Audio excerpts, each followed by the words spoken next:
Hey there everybody, welcome back to my channel. My name is ARTFX and today I want to show you how I made this sound.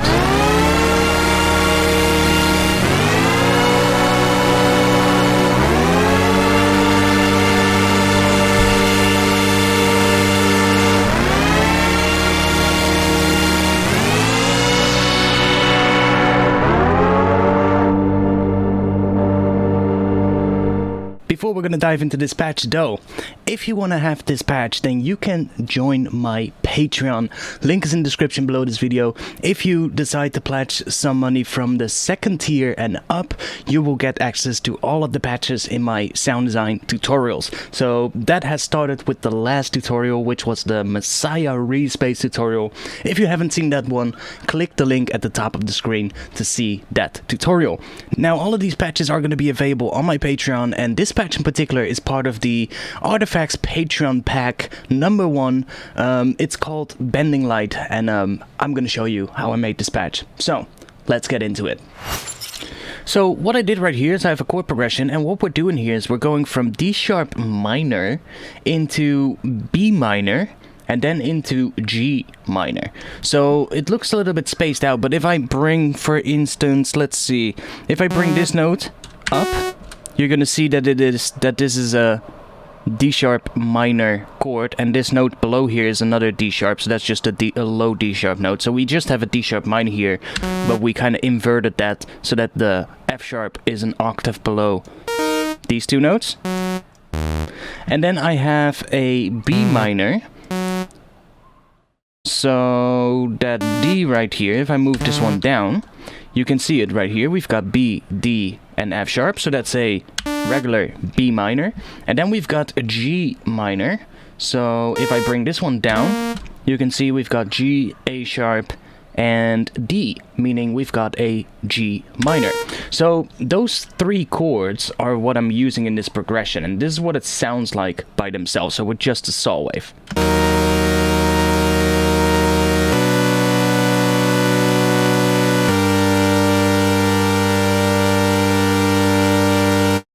So you can already hear that just with the saw wave alone, these chords have a really sort of like haunting vibe to them, and that I feel like is very important to find a chord progression that has some kind of a mood that sounds interesting without an interesting patch. So if you can find a chord progression that already has an interesting sound to it without actually using a complicated patch, so let's say with just a saw wave, then making a good patch for that chord progression is only gonna make it better. So that's the chord progression that I took, D sharp minor to B minor to G minor, and that's what I then used to make this patch with. So let's get into the patch. I turned everything off, and all we have right now is the first oscillator, basically. So I wanted to have something that sounded a bit more like it had some, how do you say it, a bit of an organ type of sound. And I started with this wavetable right here called the alternating harmonics.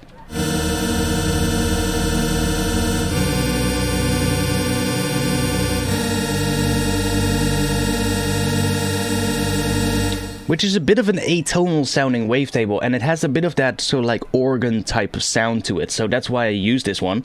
4 voices, 16% unison, so that's just giving it a little bit of width and a little bit of detuning so we get some movement. Now this wavetable has a lot of harmonics.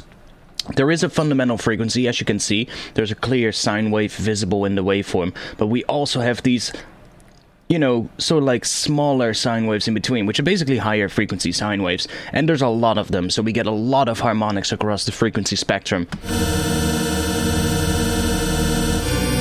Now you can also see the envelope right here, that's the amp envelope.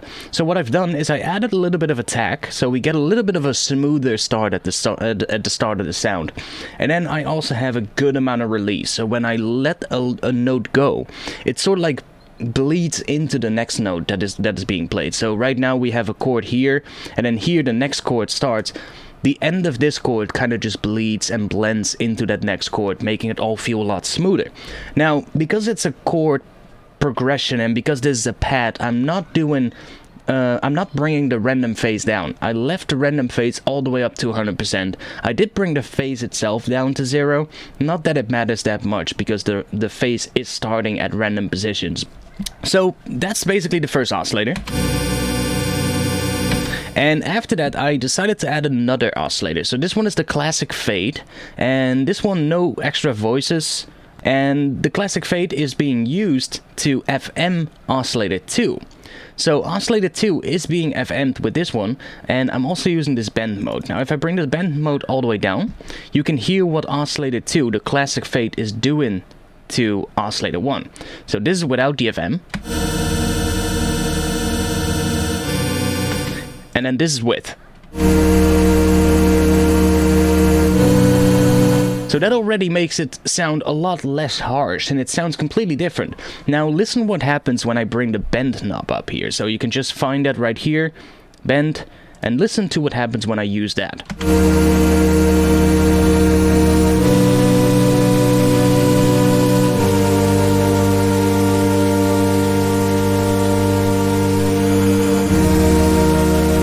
We kind of make the sound a little bit thinner by doing that, but it changes the overall tone, and this is just all to taste, by the way. So it doesn't really matter where you set these. It's just you can play around with any of this. You can play around with the position of the wavetables and just do a lot of stuff to find whatever sound you're looking for. Now we're clipping right now. Don't mind that, because there's a limiter on the master. We're gonna fix that later in this patch. So then the third oscillator, I have this one right here, harmonic unison pitch, and I've used the Formant mode right here. Now it's not really that important, but you can see wavetable position is up a little bit. So it just adds more high frequencies. And what I did then is I switched this to the Formant mode, and I haven't changed this position, but we're doing something on it, and I'll get into that in just a little bit. I also decided to bring the transpose up to +7.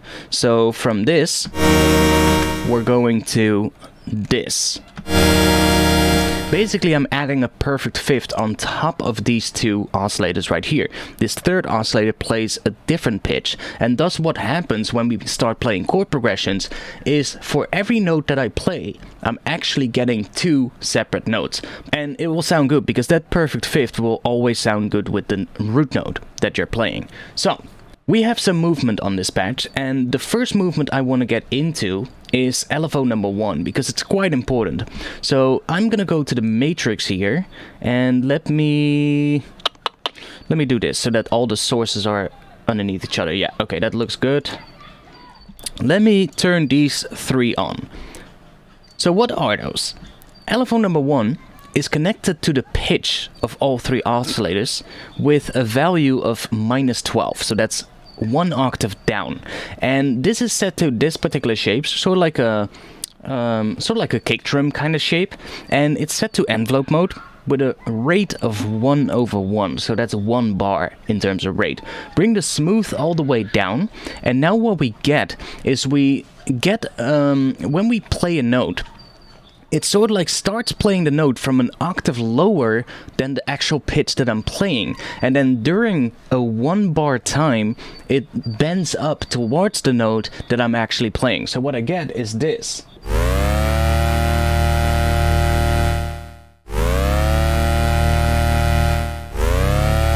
See, so we sort of like get that bending sound at the start of each note, and that is actually the main characteristic sound of this patch. So now we get this.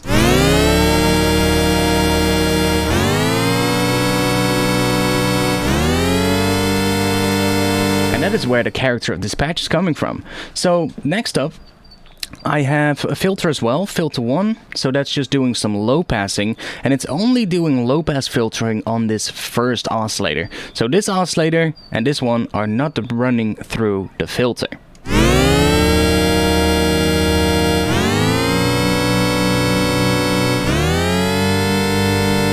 Now, I think I should get into some of the modulation as well. There's some modulation happening here. Let's have a little look. First one we have LFO number 2, which is assigned to the detune amount of oscillator number 1. So without the filter, you're probably going to be able to hear it a little bit better. Let's turn that on. So this is a really slow rate. And it's set to sync mode, so it kind of just, it's a free running sort of like thing. So when a new note is being re-triggered, it doesn't re-trigger this shape of the LFO. Now this is assigned to the detune. So what this does is over an 8-bar time, it sort of like just plays with the detuning, and it just makes things slightly more detuned, and then it backs it down again. And it just helps to kind of, I don't know, it just helps to make it sound more interesting over time, because the sound will sound like it's changing over time, and that just creates a little bit more interest. So I probably should make this clip longer as well, because we need an 8-bar section to be able to hear the full thing of this. So this is what we get.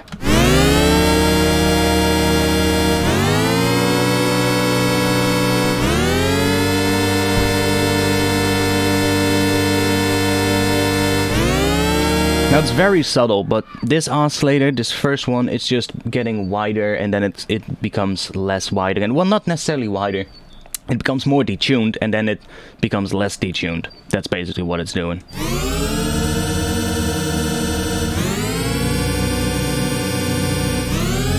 See, now it's really detuned. And now it's less detuned again. So that's basically what happens. Then I had these oscillators back, I added a filter, and then we have LFO number 3. Now LFO number 3 is assigned to 2 things.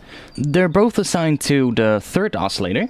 So what I have here is I have a little bit of movement with this LFO, which is a key-tracked LFO. So this one is key-tracked, so go to key track, and I brought the pitch down to -48, and this one is attached to the wavetable position of the 3rd oscillator.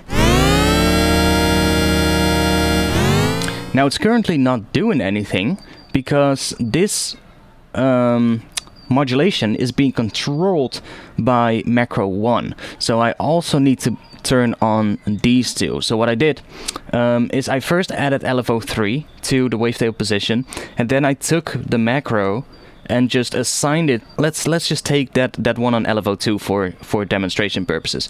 If I click and drag on macro 1 and move it over here, as soon as I move it on top of that little circle on LFO 2, it sort of like, bam, it snaps to that modulation. And if you let go now, then it would mean that macro number 1 is controlling the depth of the modulation of LFO 2.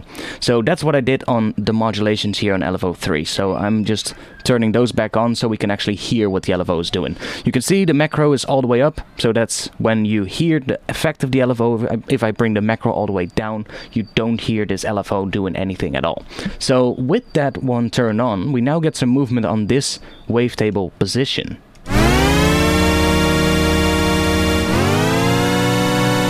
And the speed of this movement is different for every note that we're playing. So if we play a higher note, we get a faster movement. If we play a lower note, we get a slower movement. So that also adds some more interest to the patch in general and to every single note. So then I have another one, and this one is set to the distortion amount. So that is the Formant right here. So if I unbypass that one, it's also changing the Formant just a little bit. I don't think with a lot, but let's see. Yeah, we're going down a little bit on the Formant. See, so now, and this is also what I did, is I set these patches up in a way that they're really usable, so that you can basically change the tone of the patch with a macro knob, for instance. So without this LFO, we get a much more static sound. And if you want something with a bit more movement, you can add that LFO to kind of get that. So it just has more movement that way. So you basically get 2 options with this patch with just using that macro number 1. So then there is some more movement happening. We have quite a lot of movement on this low pass filter right here. So LFO number 5 is controlling the filter 1 cutoff. So that's this. So this LFO right here, a really slow LFO set to sync, and I've used the seconds mode on this one, set it to 7.1 seconds, not really that important, just make sure that's quite slow. And this is just moving this filter up and down so that we get a little bit more upper frequencies from this first oscillator every now and then.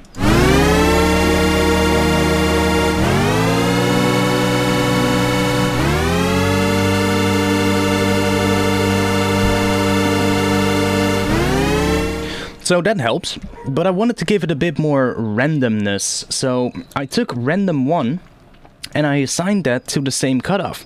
So this random right here, which is also set to seconds mode, 2.9, let's say 3 seconds, and this just creates random movement on this filter. So this LFO combined with the random 1 is creating movement on this filter, and that creates a more, well, you can't really predict what it's gonna do in terms of the movement, and that helps to create patches that feel more, well, let's say this is a more of like a pad instrument, right? So you don't want it to be really consistent. You want things that change over time so that it sounds more natural. And that's what it does by doing that. By using the random, you kind of tell it to do stuff that is different every time you hit a note, and thus you get so like stuff that evolves over time. So now we get this.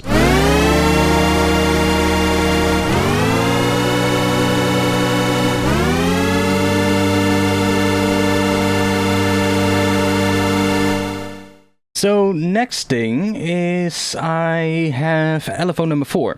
I should talk about this one as well. LFO number 4 is adding some phase modulation on the first oscillator. So if I turn this one on, you won't hear it right away because there's a macro knob controlling that as well, similar to how I used macro 1 to control the... what was it? To control the wavetable position on this one and the distortion amount on this one. Oh yeah, I had LFO 3 connected to the Formant and the wavetable position, and then macro number 1 is controlling the depth of those. Well, I'm doing the same thing here with this second macro, so that is called phase mod. So I assigned LFO number 4 to the phase of this one, and I'm not sure why this happens on Vital. It tells me that it's 0.000. I don't know why that happens, but what I did is I added LFO number 4 with 100% to the phase. And then I've used this second macro to control the depth of that. So now what we get is we still get the same sound, but as soon as I bring macro number 2 up, we get phase modulation with this LFO shape on the phase of oscillator 1. So listen what that does.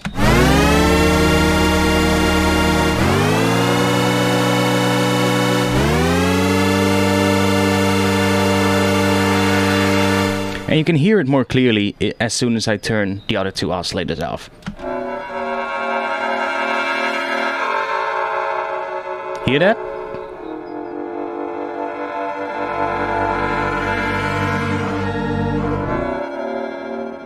It sort of like makes that first oscillator sound really out of tune and really inharmonic, but that's actually what I wanted because it adds some character to the pad. And combined with the other 2 oscillators, which do have a sort of like a clear pitch, it sort of like adds some more interest to the entire pad.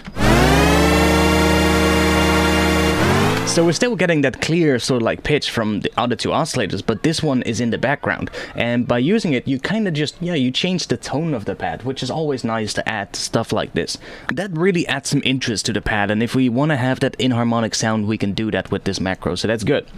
We have another random oscillator here, and that random oscillator is being assigned to the wavetable position of oscillator 1.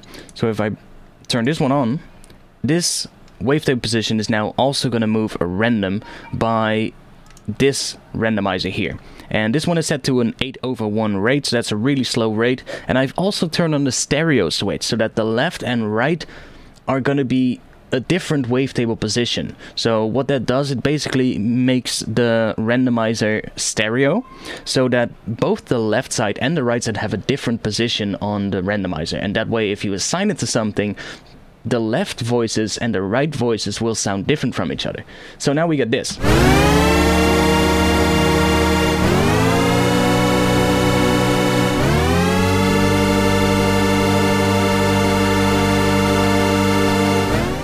Still sounds very similar to what we had right now. As you can see, spread is all the way up, so we're not dealing with that. I want this pad to be nice and wide. Also on the advanced tab, we have this one right here, the stack. So the stack of Oscillator 1, I've used, instead of the regular unison mode, I've used center drop 12. So what that does is, if you look at this, we have 4 voices, meaning we have 2 voices on the side and 2 voices in the center.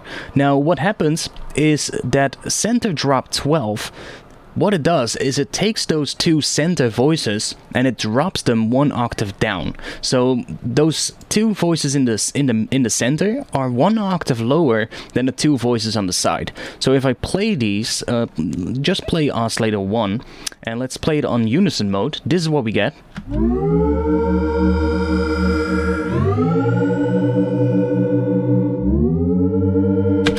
And then if I turn center drop on, we get this.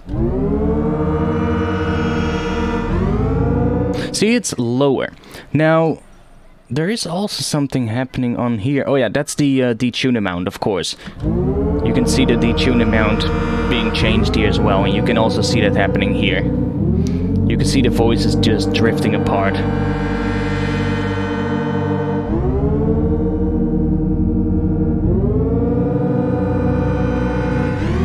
And sort of like moving about in a random fashion. So that's what's happening here.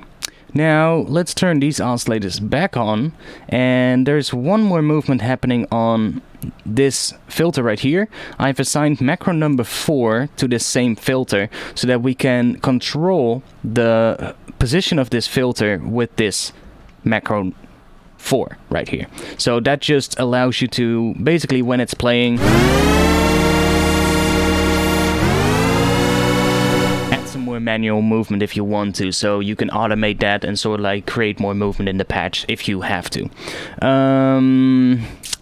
Let's go into the effects. So only 3 effects on this patch, which makes this patch really simple in terms of the effects. Only a chorus, so that's a pretty slow chorus. As you can see, I brought the cutoff up here and the spread up as well, or down. Yeah, I brought the spread down because the spread is up to 100% by default. And I played around with the delay times here. So delay 2 is all the way up, delay 1 is at about 12 o'clock, and then the depth is also at about 12 o'clock. Mixes down quite a lot. So what this does, it just makes the pad wider.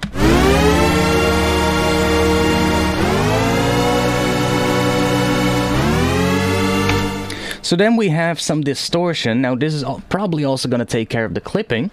So distortion, I have the distortion by itself, so this is just a bit of drive on soft clip, brought the mix down a bit. We're still clipping, but this is getting more grittier now. So I used the filter on the distortion to kind of shape the sound, so I have it set to post. And that gets rid of some of the grittiness again. And then I have this cutoff position, which is the cutoff of the filter, of course. And that is being controlled by 2 particular things. First we have LFO number 5, which is set to that seconds mode, which is set to sync. So that just moves it up and down. Let's turn it on.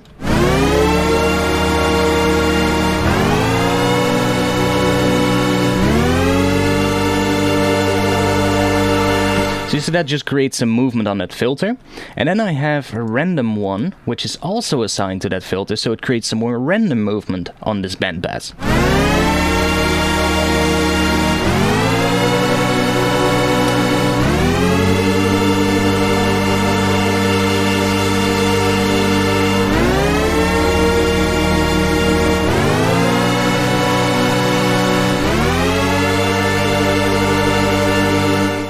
So, one final thing, we've got the filter right here, so let's turn that on.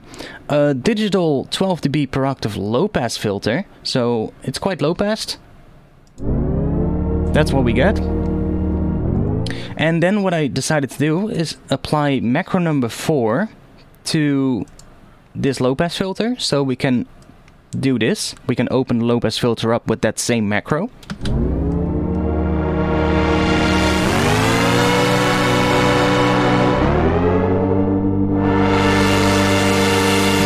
And then I also decided to assign that same macro knob to the resonance. So if I turn that on, you can see what happens. Here the resonance comes up.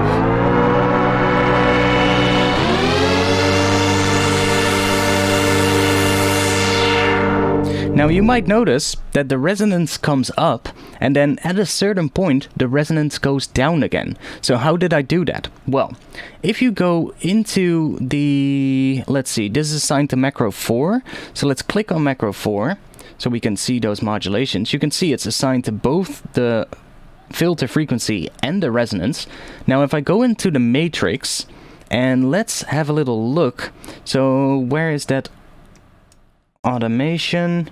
Right here. So we've got macro number 4 assigned to the filter FX resonance, and then I've created this shape. So what happens now, as soon as we bring this macro knob up, it's not just going to bring the resonance up, it's going to bring the resonance up along this shape. So when we're about, well, a little over halfway, the resonance is at its highest position. And then after that position, so let's say after 0.6, something like that, on the macro knob, the resonance is going to go back down again, and it ends sort of like at halfway. So from this moment on, if we start moving this up further, the resonance will go back down. And that's how you do that, and that's really powerful, because that way, and I'll get into that in some of the other patches that are in this pack, which are going to be future tutorials on this channel. I'll get into that as well. I've done some really interesting stuff on how you can make pads and stuff like that more interesting by using those mod remap settings. So that's what I did here, and that way we can make sure that this resonance is gonna go up and then go back down as the filter opens.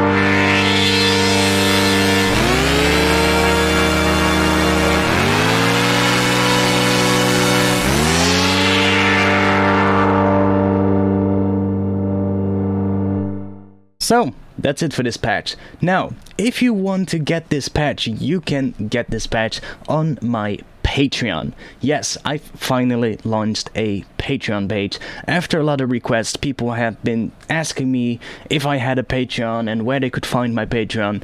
I finally decided to actually make one. So from now on, all the patches from my sound design tutorials will be available on my Patreon. So go to my Patreon, link is in the description below, and I'll probably link it up in the top of the video right now as well. So that was it for this video. I hope you liked it. Now, I'm gonna be back with another tutorial soon. If you have any ideas for future tutorials, or you have something you want to learn, then let me know in the comments below.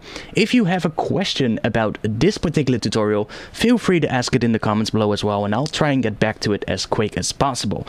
Now, I'll be back again on Friday with another live stream about working on music, working on drum and bass music, so tune in upcoming Friday at 8:30 p.m. Amsterdam time. Check out what that is for your time zone, and I would love to see you guys here on Friday during a live music production session. So that was it for this video, and I hope to see you back soon. Peace!